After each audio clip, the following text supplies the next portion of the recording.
से भरी रहे।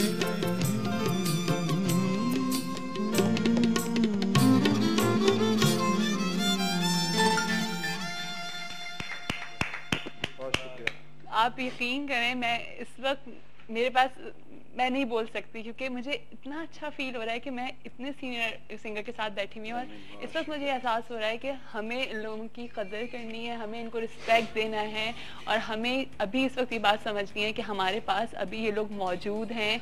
और बस मैं thank you so much, thank you so much. देखिए हर जगह इसकी आवाज कहाँ से आती है? मैंने भी ऐसे किया था, बिजली की तार पे मारा था, कल की सारी चीजें जल गई। जी सर, आप कुछ कह रहे थे? मैं ये कह रहा था कि बात यह है कि हमारे मुल्क में हर जगह दुनिया में अच्छे बुरे लोग होते हैं जी। हर फील्ड में, याद रखिएगा। जहाँ तक अवाम का ताल्लुक है, आप यकीन करें ऐसे ऐसे वाक़यात और ऐसे ऐसे जुमले होते हैं जो बेसाख्ता आंसू आ जाते हैं। बिल्कुल। उनके मोहब्बत का जो इजहार होता है वो उनकी समझ में नहीं आता कैसे करें, और वो करते हैं तो फिर जो हमारी कैफियत होती है, हमारी दौलत असल में ये है। अच्छा, जो किसी का एहतसाल करते हैं, हमारे साथ भी किया करते हैं, आज तक कर रहे हैं, तो उनको उसमें लगा रहने दीजिए। याद रखिए, अगर उसमें हम रहेंगे तो हम आगे नहीं बढ़ पीछे रह जाएंगे। आपने अपनी मंजिल तलाश करनी है, अपने रास्ते पे चलना है, और अपने काम की इज्जत करनी है। अगर आप अपने काम की इज्जत करेंगे तो वो इसी तरह रहेंगे, आप आगे बढ़ जाएंगे। बिल्कुल सही बात है, और हमें फख्र है, हमारा ये एहसास है, हमें पे फख्र होना चाहिए कि हमारे पास इतने बड़े बड़े सिंगर्स मौजूद हैं। अच्छा, आपका रफ़ी साहब के साथ भी आपने उनसे, आप वाहिद स्टूडेंट हैं उनके पूरी दुनिया में, तो कैसे उनसे मुलाकात हुई, फिर किस तरह से उनकी शागिर्दी में आए? देखिए, उनसे मुलाकात एक तो बचपन से हम लता जी, आशा जी, शमशाद बेगम, तलत महमूद, सलीम रजा साहब, मतलब सबके गाते थे। ठीक है। लेकिन एक वक्त आया कि जो कानों में एक आवाज आके ठहर गई, वो थी रफ़ी साहब की। तो फिर हम उधर चल निकले। अच्छा, तो फिर आप उनके पास, मतलब उनके गाने गाते रहे। फिर एक वक्त आया, एक शायर थे कुंवर महेंद्र सिंह सहर बेदी, सरदार पे सिख थे, लेकिन उर्दू अदब पे मतलब उनको उबूर हासिल था उर्दू पर। ठीक है। तो बड़ी जबरदस्त शायरी करते थे। उनकी बेटी की शादी थी और रफ़ी साहब के वो फैन थे। तो सभी फैन थे। उनको बुलाया तो वहाँ मुझे एक इकबाल खान साहब हैं जो ढोलक नवाज, तो वो भी हमारे इलाके के थे और मेरी वालिदा से कुरान पढ़े हुए थे। तो वो मुझे, उनको मालूम हुआ तो वो मुझे वहाँ ले गए। तो भाई इस तरह फिर वो तो फिर नहीं, फिर आपने उनसे जाके कहा कि मैं आपकी शागिर्दी में आना चाहती हूं। उन्होंने कहा कि ये बच्चा रफ़ी साहब, इस बच्चे की उम्र देखिए और इसको सुनिए जरूर। अच्छा। और ये शागिर्द अगर कल उनका आपकी अंदर की फीलिंग्स क्या थी, आप क्या नहीं, मेरे से बात नहीं हो पा रही थी ना। मतलब मैं नाम सुनते थे, फोटो देखते थे। जी हाँ। तो हम तो समझ नहीं आ रही थी कि ख्वाब है क्या है। बस वो उन्होंने उनको कहा कि ये बच्चा तो पागल हुआ हुआ है आपके लिए, इसको। और साफी क्या उम्र थी? तकरीबन कोई 14। हाँ, ये ठीक है। तो कह रहे हैं कि 14-15 साल होगी। तो मुझे कह रहे हैं कि अच्छा मैं क्या सिखाऊं, मुझे खुद नहीं आता, आप क्यों? अच्छा। वो किसी को शागिर्द नहीं करते थे। ठीक है। वो कह रहे हैं रफ़ी साहब ये तो मुझे पता है दीवाना है आपके लिए, तो कुछ हो जाएगा, आप हाथ रख दें। खैर वो फिर सुना उन्होंने, तो मैंने कोई गीत गाया उनका। तो मुझे ये कि पहले तो दुआ दी और कहने लगे कि अल्लाह ने तुम्हें अभी से बहुत कुछ दे दिया है, इसको संभाल के रखना, इसकी इज्जत करना। अच्छा। हमने तो यहाँ आके अब कुछ हुआ है, तो ये जो अल्लाह ने तुम्हें वो दिया है, बेच दिया है, इसको संभाल के रखना। इसकी वजह संभालोगे कैसे कि मेहनत करोगे तो सीखोगे, और इसको जारी रखना, इसकी इज्जत करना, तो पूरी जिंदगी तुम्हें इज्जत नसीब होगी। बिल्कुल। अच्छा, हमारे साथ एक कॉलर भी है। कॉलर को भी लेती हूँ, फिर मेरी आपसे रिक्वेस्ट होगी कि आप हमें एक रफ़ी साहब का भी सुनाइएगा। जी अस्सलाम वालेकुम। सुबह बखैर। सुबह बखैर। आयशा कैसी हैं आप? ठीक हूँ बिल्कुल, आप सुनाएं? ठीक है, बिल्कुल ठीक ठाक हूँ आयशा, क्या कहें? जी आज तो हम गुलकार बुलाए हुए, हमने कहा जी कोई अच्छा सा गाना सुनवाइए एक तो इनसे। हाँ और जी। एक मैं कह रही थी कि ना आप लोग एक प्रोग्राम कीजिए जिसमें बर्दाश्त करो, सॉरी, बर्दाश्त के बारे में बताया जाए। आजकल नौजवान नस्ल में ना बर्दाश्त बहुत कम हो गए, गुस्सा ज्यादा करने लगे हैं, तो अच्छा। एक प्रोग्राम इस पर भी कीजिए। ठीक है। जी बिल्कुल।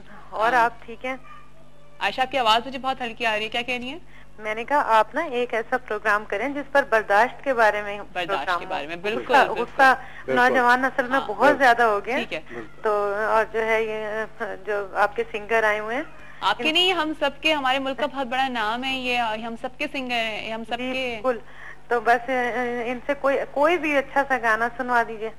ठीक है तो- जी, जरूर जी ठीक। जरूर आयशा, मैं जरूर। एक बात करूंगा, लाइक रफी साहब से जिस तरह बात होती है, मेरे लाइक पेरेंट्स हैं तो वो बहुत सुना करते थे ना, हाँ। तो उनसे हमें भी शौक हुआ कि पुराने गाने, लाइक इतना नहीं होता यूज को, लेकिन हम लोग भी सुनते थे। हाँ। तो जिस तरह आपके बारे में उन्हीं से पता लगा, जब उनके बारे में बड़ा रफी साहब के बारे में पता लगा कि पाकिस्तान में भी उनके एक वाहिद शागिर्द जो आप बता जो रहे हैं, आप जो आप हैं, नहीं, पूरी बिल्कुल। दुनिया में। पूरी पूरी दुनिया में दुनिया वाहिद में। एक शागिर्द, मुझे इतना पूरी पता था कि दुनिया में। पाकिस्तान में है, और फिर जब आपके बारे में पता लगा तो अब मतलब आज तो सीरियसली मेरा बहुत बड़ा इसमें तो खुश रहें, अल्लाह में आपको जी हाँ, खुशियां बिल्कुल। दे। अच्छा, तो हमें आप एक रफी साहब का कोई अच्छा सा, अच्छा, आई मीन आपके इतने अच्छे हैं, लेकिन जाहिर है नहीं, लोगों नहीं, की ये वो तो- फरमाइश होगी, लोग।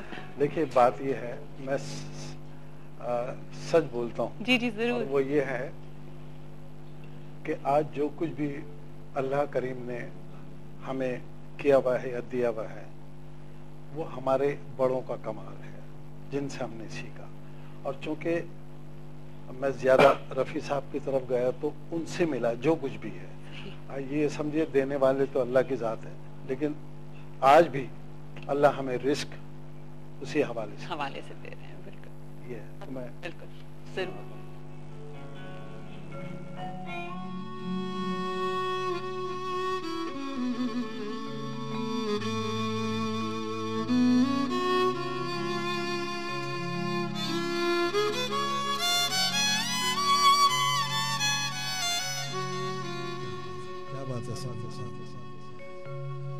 तेरी शादी पे दूं तुझको तोहफा में क्या पेश करता हूँ, दिल एक टूटा हुआ। खुश रहे तू सदा, ये दुआ है मेरी। खुश रहे तू सदा, ये दुआ है मेरी। बेवफा ही सही, बेवफा ही सही, दिलरुबा है मेरी। खुश रहे।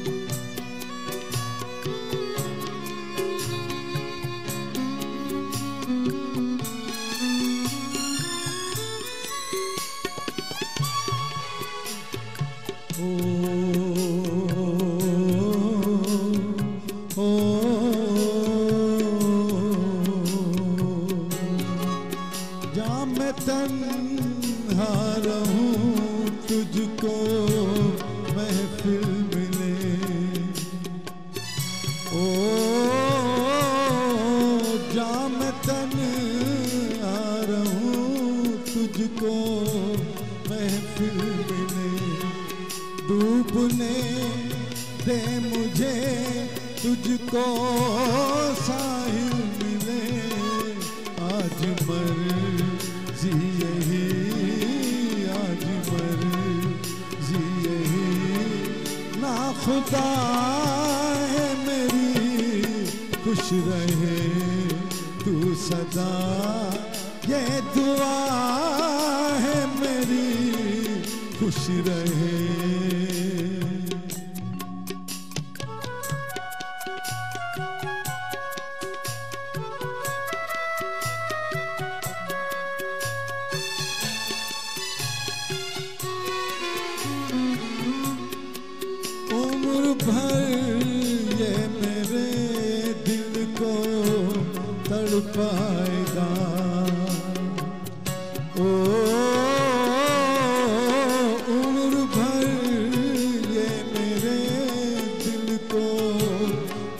पाएगा, दर्द ही अब मेरे साथ ही जाएगा, आखिरी बस यही, आखिरी बस यही अब दवा है मेरी, खुश रहे तू सदा, ये दुआ है मेरी, खुश रहे, खुश रहे।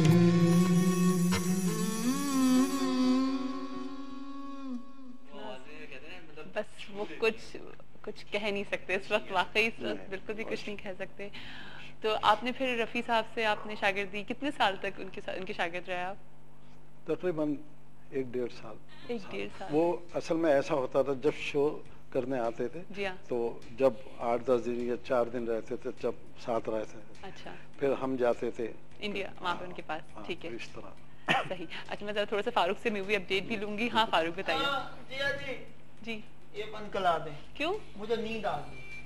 नींद आ रही है? ये बजा ले, मेरे को सुकून मिला, मेरे को नींद आ गई। अच्छा, आप भी गाना गाते हैं? मैं गाना सुनाऊं? हाँ। नहीं, मैं नहीं सुनाता, छल बैठे हूँ मैं, वोट मारेंगे। जी हम सुनेंगे। हाँ बिल्कुल, वो सुनेंगे, देखें बाद में, बात फलूक भाई के बाद। अच्छा ठीक है जी फारूक। तो खैर ये हमारा लाइक उससे रिलेटेड था बॉलीवुड में इस वीक पूरी कोई मूवी रिलीज हुई। ठीक है, अब आते हैं हम हॉलीवुड की तरफ। हाँ। तो खैर हॉलीवुड की तरफ आते हैं तो बात करते हैं अंडरवर्ल्ड अवेकनिंग। अच्छा। अंडरवर्ल्ड का वो लोग जो फैन हैं उनको पता है कि 4th पार्ट है, ठीक है, इसका 4th पार्ट आया है और अंडरवर्ल्ड अवेकनिंग के नाम से इसके जो डायरेक्टर हैं वो मैंस मर्लिन है और जॉन स्टेन है। अच्छा। तो जो आपको पता है कि क्या इसकी स्टोरी है, लोगों को पहले भी देख चुके हैं, वैम्पायर से रिलेटेड, वेयरवुल्फ से रिलेटेड, और इस बार आप देखेंगे कि ह्यूमन काइंड के अगेंस्ट गए हैं ये लोग। अच्छा। तो इस बार बड़ा डिफरेंट, एक तो 3D इफेक्ट जो इफेक्ट्स हैं इसमें बहुत अच्छे हैं। ये रिलीज हो गई है? हाँ, ये रिलीज हो गई है और लाइक धूम भी मचा रही है। अच्छा जी, लेकिन अनफॉर्चुनेटली पाकिस्तान में भी नहीं, पाकिस्तान में नहीं रिलीज है, रिलीज नहीं है, पाकिस्तान में नहीं आई है, ठीक है आपकी उसमें ना। अदरवाइज जो बाहर जिसने आप पढ़ा है वो ये धूम मचा रही है, इसके 3D इफेक्ट्स बहुत अच्छे हैं। सही, और इसको सही फिर मजा उसी पे आएगा कि आप 3D सिनेमा में ही जाकर के इसको देखिए। लेकिन और इसकी जो स्टार कास्ट है वो केट बेकिंसले है, जो कि आपको पता ही है वैम्पायर जो मेन उनकी लीड पे जो हैं वो केट बेकिंसले हैं, मिशेल एले हैं, इंडिया इजले हैं, और मतलब ये मूवी पूरी रिलेटेड वैम्पायर्स और अंडरवर्ल्ड, मतलब बात ही यहीं से आती है कि अंडरवर्ल्ड की अगर बात करें तो कहते हैं ना डिफरेंट वर्ल्ड है जो हम लोगों को नहीं पता, अंडरवर्ल्ड पे रिलेट किया गया है। चलें ठीक है जी। अच्छा, एक कॉल भी है। अच्छा, एक कॉल भी है, कॉल भी ले लेते हैं। अस्सलाम वालेकुम। हेलो जी। जी अस्सलाम वालेकुम। वालेकुम सलाम। जी सुबह बखैर, कौन बात कर रहे हैं? मैं जिया बात कर रहा हूँ। जिया, कहाँ से बात कर रहे हैं आप? गुलशन काल कराची से। जी, क्या कहेंगे जिया? मैं इब्राहिम साहब से बात करनी थी। जरूर, आपका प्रोग्राम देखता हूँ। बहुत बहुत शुक्रिया जी, आप जरूर बात करिए।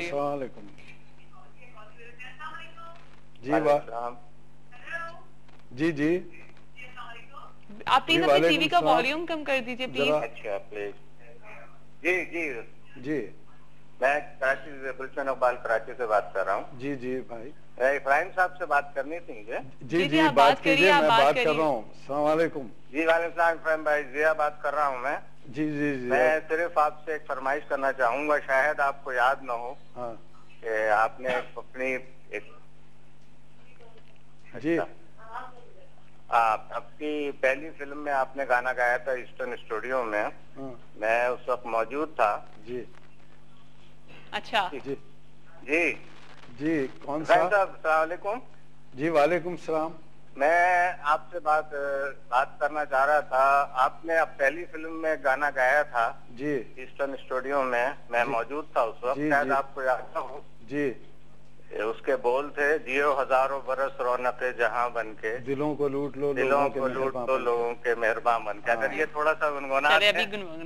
अच्छा चलिए, मैं आपको एक लाइन सुना दीजिए। चलिए ठीक है। आप उस वक्त उनके साथ मौजूद थे? ओ, लाइन ड्रॉप हो गई है। आपका ये सबसे पहला गाना था? ये सबसे पहला गाना था? नहीं, पहला गाना, ये तीसरा गाना। अच्छा, ये तीसरा गाना था। चलिए ठीक है।